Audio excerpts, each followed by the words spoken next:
Gaza akire kikesezo na kulwalira abantu 40 bebagenze maaso n'okanti bole battiddwa ebifo 9 byebikubiddwa mambuka g'ekitundu eky'oluwannanda oluyitibwa olw'e Gaza ebifo 9 tutegedde nti ne kampu ey'ekibiina eky'amawanga amagatte egenze maaso n'okuleka nti boli yawo nayo ekubiddwa ku mulundi guno mu bulumbaganyo obukoleddwa eggwanga lya Isirayiri.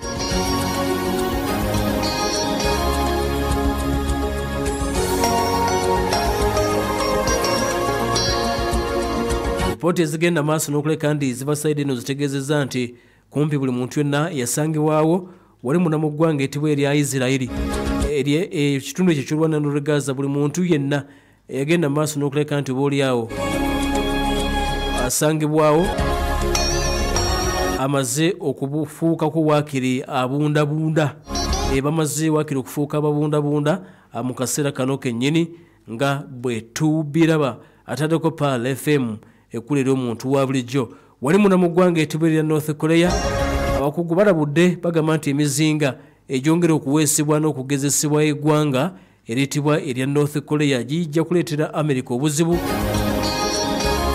nti nuclear program y'abasajja bayitibwa aba Iran threat eri security ey'eggwanga eritibwa erya America mu kadde kano era nga bwe tugenda maaso n'okuleka nti tugafuna jjukira nti America aludde nga agenda maaso n'okuleka nti North Korea aludde nga agezaako okugezesa ebyokulwanyisa naddala emizinga egyo egiduka ewala omulene ekika ekya ballistic akadde kano.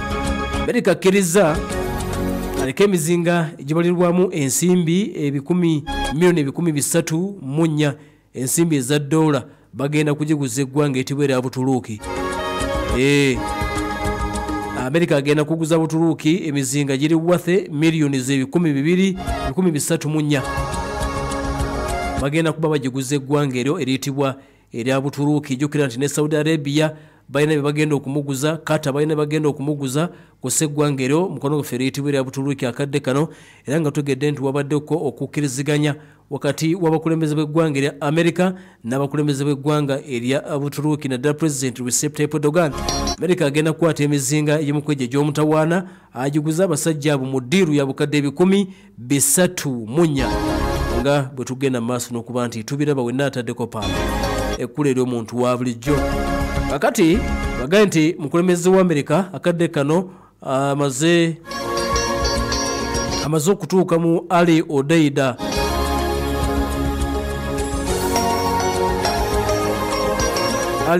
eya besi wali munda mu ggwanga etibwa erya Qatar.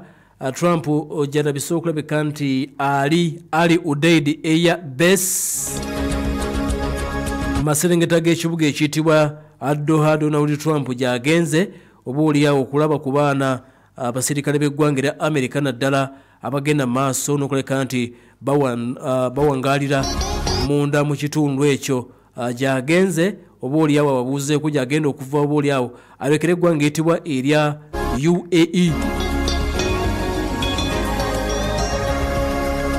Kati besi eno waliwo kye bayita Qatar Emil Air Force, United States Air Force, Royal Air Force n'amajje amalala naye nga besi ya America ekozesebwa amajje g'eggwanga erya Qatar, amajje ga America gennyini, Royal Air Force ya Bungereza ne Foreign Forces endala. Besi ya ggwanga eriyitibwa erya America okusinziira nno ku mawulire nga bwe tugenda maaso n'okuba nti tugalengera erimu abasirikale abawerako balinga 1,100 balinga 1,100 akadde kano kennyini.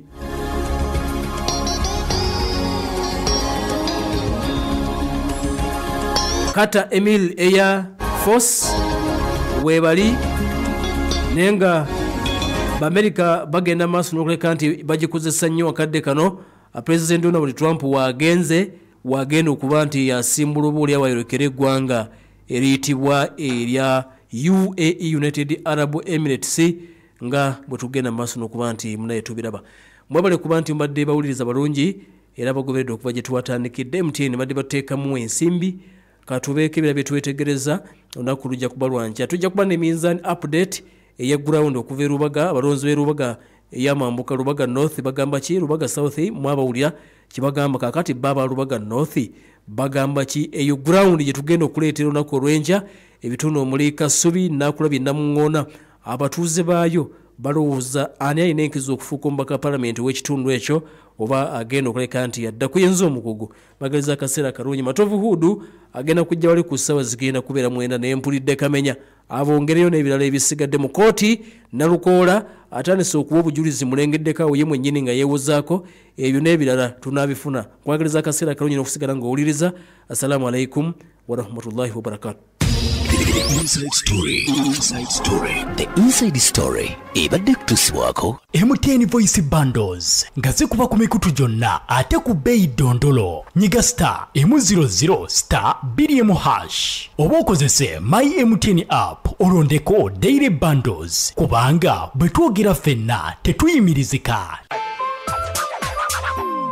MTN erungamizibwa Uganda Communications Commission. Okumanya eddiini kye kimu ku bintu Allah by'asitula by'abantu kuno ku nsi nga bw'atugamba mu kitabo ekitukuvu Quran. Fa'illahu alladhina amanu minkum walladhina utul ilma darajat.